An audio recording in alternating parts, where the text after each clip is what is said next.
오늘의 사연 지금 바로 시작해 볼게요. 안녕하세요. 40대 중반의 남자입니다. 제가 대학생이던 시절의 이야기를 한번 해보려고 합니다. 지금은 땅값도 많이 오르고 신식도시가 들어섰지만 제가 살던 시절에는 그냥 평범한 서울 근교의 동네였습니다. 저희 집은 근처 대학가에 있는 단독주택이었는데 한옥 모양 건물이라 동네에서 조금 유명한 집이었습니다. 이 정도만 듣고도 제가 누군지 알거나 어느 동네를 말하는지 눈치채실 분들도 있겠네요. 아무튼 저는 그 집의 장남으로 동네에서 유명한 사고뭉치였는데 결국 노는데 정신이 팔리다 보니 대입에 실패하고 말았어요. 아버지 없이 자란 놈이 학벌도 안 좋으면 세상 어디다 쓰겠냐는 어머니의 말에 정신 차리고 재수까지 했지만 결과는 썩 좋지 않았습니다. 군대를 다녀와서도 별로 할 일 없이 지내고 있었는데 어느 날 어머니가 여권이랑 비행기 티켓을 저에게 내미시더군요. 무슨 일인가 했는데 아버지가 생전에 친했던 친구분을 통해 유명한 곳은 아니지만 외국에 있는 대학교에 입학 수속을 밟아놨다고 거기 들어가서 딱 4년만 고생하고 졸업장만 받아오라고 말하시는 거예요. 제가 그동안 어머니 속을 많이 썩였나 싶기도 하고 사실 어머니 모양새가 이 학교를 가지 않으면 거의 저를 밖으로 내쫓아버리겠다 하는 모양새여서 그렇게 호롤단신으로 유학길에 올랐습니다. 앞으로의 새로운 생활을 기대하면서요. 부끄러운 이야기지만 사실 결과는 그렇게 좋지 않았습니다. 첫 해에는 그나마 마음 잡고 공부를 하려고 했는데 공부를 잘하던 사람도 아닌데 갑자기 외국에 나가 다른 나라 말로 공부를 하라니 아주 고역이더라고요. 그런 힘든 시기를 보내는 건 저만이 아니었는데 학교에도 저같이 최종 학력을 위에 들어온 한국 친구가 있었습니다. 둘이 죽이 잘 맞기도 하고 해서 외국에서도 동네방네 사고를 치고 다니기 시작했는데 결국 학교에서 제적을 당하고 말았습니다. 두려워서 어머니께는 말씀도 못 드리고 이러고 저러고 있다가 결국 체류 기간이 끝나버려서 몰래 귀국했어요. 집 앞에 도착했는데 어머니가 날 보면 보고 싶었다고 좋아하실까? 아니면 정말 어디에다 넣어둬도 똑바로 하는 것 하나도 없는 한심한 놈이라고 욕을 하실까? 이런저런 생각에 집 근처 전봇대 뒤에서 들어갈까 말까를 한참을 고민하고 있었습니다. 그러면서 시간을 보내고 있는데 골목 어귀에서 여자들 웃고 떠드는 목소리가 들리더라고요. 탈량 같은 성격은 어디 버리질 못하는지 들려오던 목소리 쪽으로 고개가 절로 돌아갔습니다. 근처 대학교를 다니는 여대생으로 보이는 한 무리의 여자들이 3-3-5 모여서 지나가더라고요. 그 중에 키가 옆에 있는 다른 여자들에 비해 조금 작지만 그 여자들 무리 중에서도 얼굴이 제일 예쁘고 몸매는 그 중에서도 단연 돋보이는 여자와 눈이 마주쳤습니다. 그녀는 저를 조금 이상한 눈으로 쳐다보면서 지나갔어요. 그도 그럴 것이 전봇대 뒤에 웬 남자가 몸통보다 커다란 캐리어를 들고 우물쭈물대는 모습이었을 테니 의심 가는 건 당연한 거겠죠? 여자들이 지나가니 저도 모르게 고개가 따라갔는데 이 여자들이 한 명도 빠짐없이 전부 다 우리 집으로 들어가는 게 아니겠어요? 그래서 이게 무슨 상황이지? 하는 생각이 들었습니다. 더욱더 혼란해진 저는 집 대문 앞에는 발도 못 붙이고 계속 전봇대 뒤에서 무슨 상황인지 파악하느라고 가만히 있었죠. 그런데 얼마 안 있어서 경찰이 오더라고요. 수상한 남자가 집 앞에 서 있다고 신고를 받고 왔다고요? 경찰에게 저 여기 사는 사람이라고? 이 집 아들이라고 설명을 드렸는데 믿지를 않아서 결국엔 현관문 초인종을 누르게 되었습니다.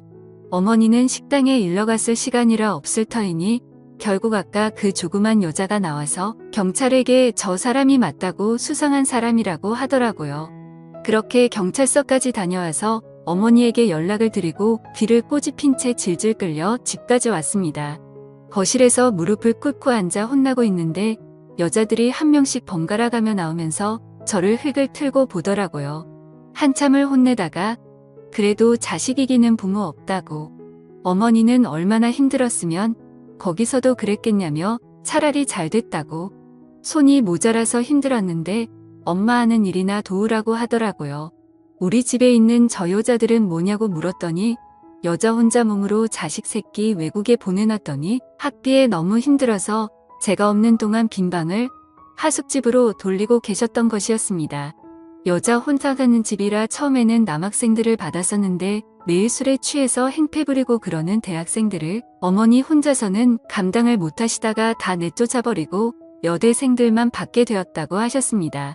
제가 쓰던 방도 이미 여대생 중 한 명이 차지한 상태였고 저는 다락방 신세를 지게 되었어요. 여자만 사는 하숙집에 남자가 들어와서 불편해하는 학생들을 위해 어머니는 2달치 방세를 깎아주는 조건으로 여대생들을 설득했습니다. 그 최고가 작은 여자가 저를 몹시도 불편한 눈으로 쳐다보고는 제가 쓰던 방문을 열고 들어가더군요. 저도 너무 화가 났습니다.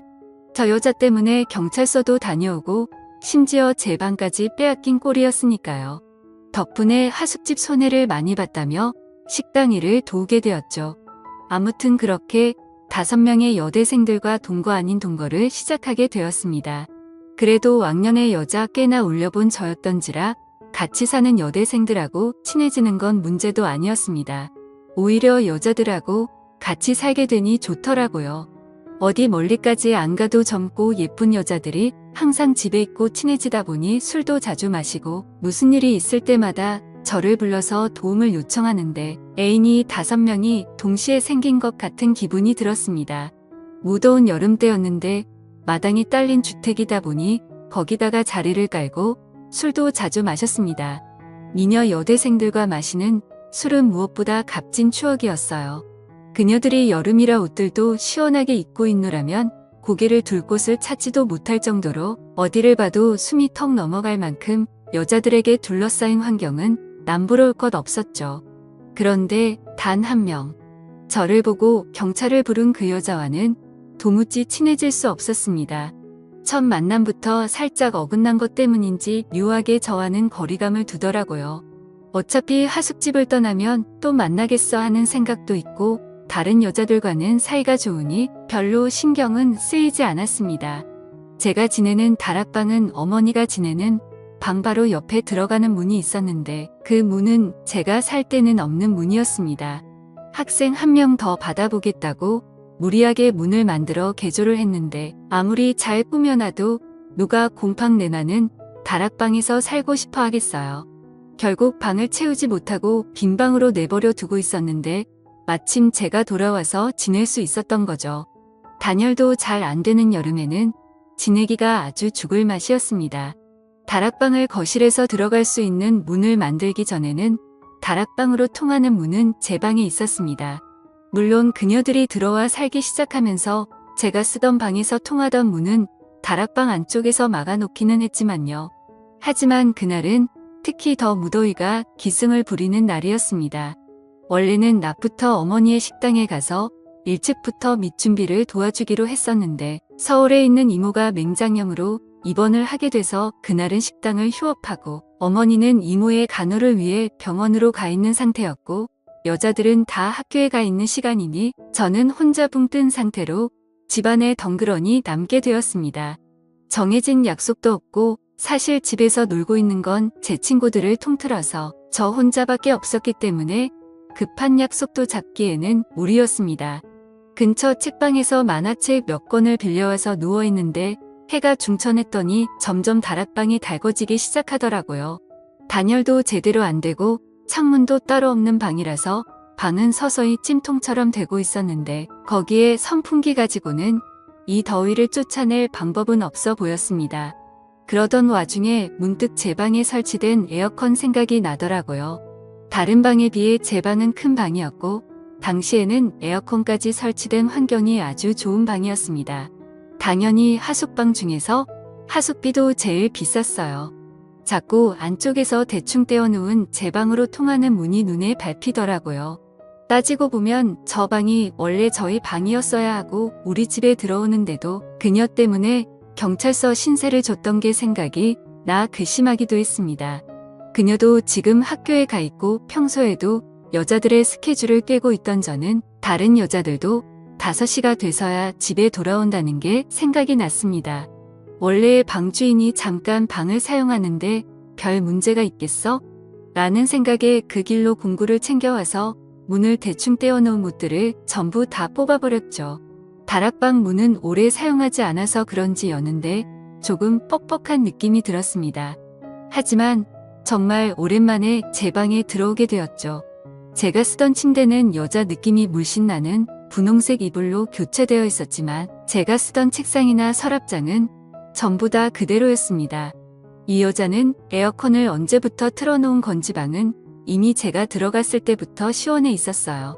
푹신한 침대가 눈에 들어왔지만 그래도 흔적이 남기 쉬울 것 같아서 바닥에 자리를 깔고 누웠습니다.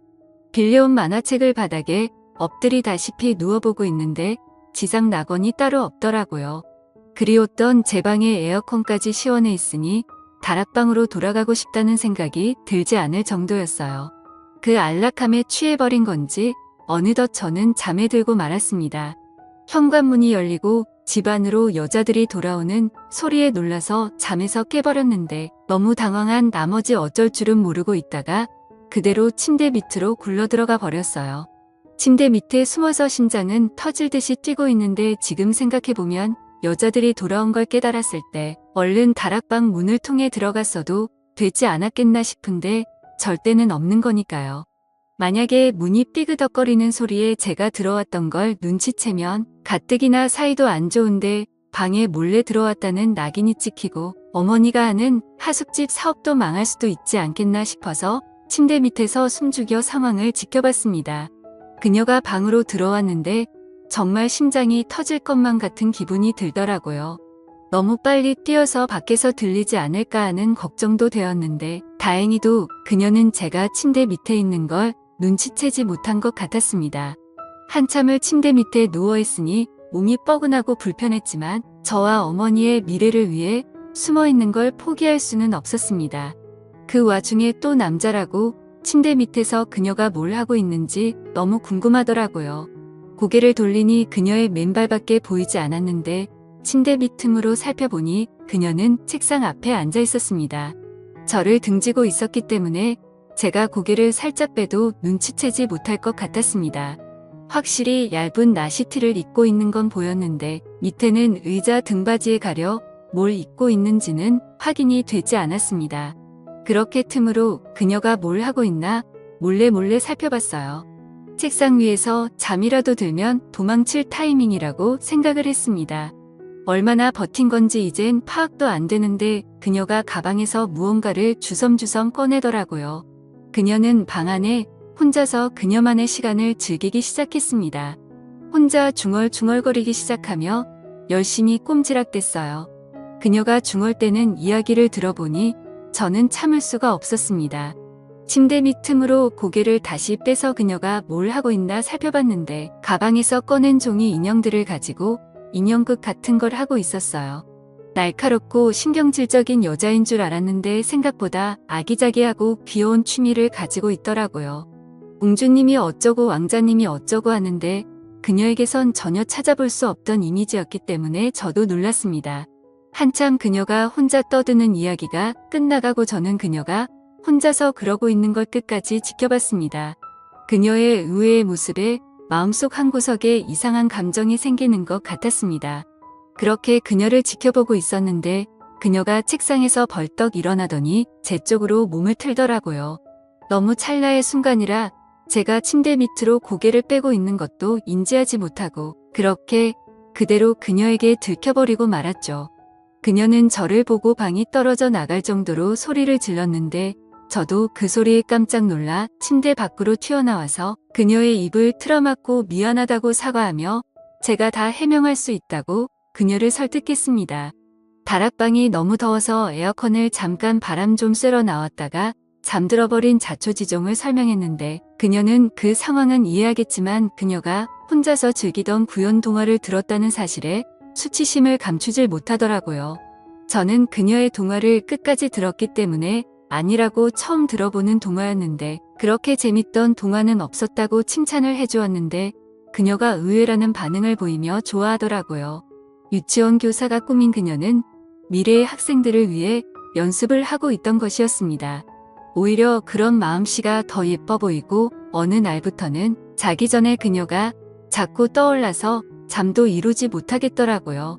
다락방 문은 그날 이후로 방 쪽에서 틀어막아 버려서 그녀의 방에 2번 다시 들어갈 수는 없었습니다. 그날 이후로 그녀도 제게 마음을 열어 다른 여자들하고 술을 마실 때도 참석하고 저와 몇 번의 시간을 보내기도 했습니다. 그녀도 저도 서로를 의식하고 있었지만 누가 먼저 나서서 서로의 마음을 내비치지는 않았습니다. 그렇게 그녀는 학교를 졸업하면서 하숙집을 떠났는데 그때까지도 그녀는 저의 마음을 눈치만 채고 있었지 확인받지 못했죠. 지금은 저도 이렇게 어른이 되었고 가끔씩 어머니의 집에 가서 저와 그녀의 방이었던 그곳을 바라보면 그때 제 마음을 전하지 못했던 게 가끔은 후회가 됩니다. 지금의 아내와는 아무런 문제가 없지만 제가 그녀에게 제 마음을 일찍 말했더라면 제 옆에 있는 사람이 다른 사람일 수도 있지 않을까 하는 생각을 하면서 이만 사연 마치겠습니다.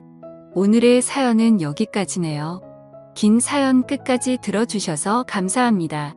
구독과 좋아요 잊지 말아주세요.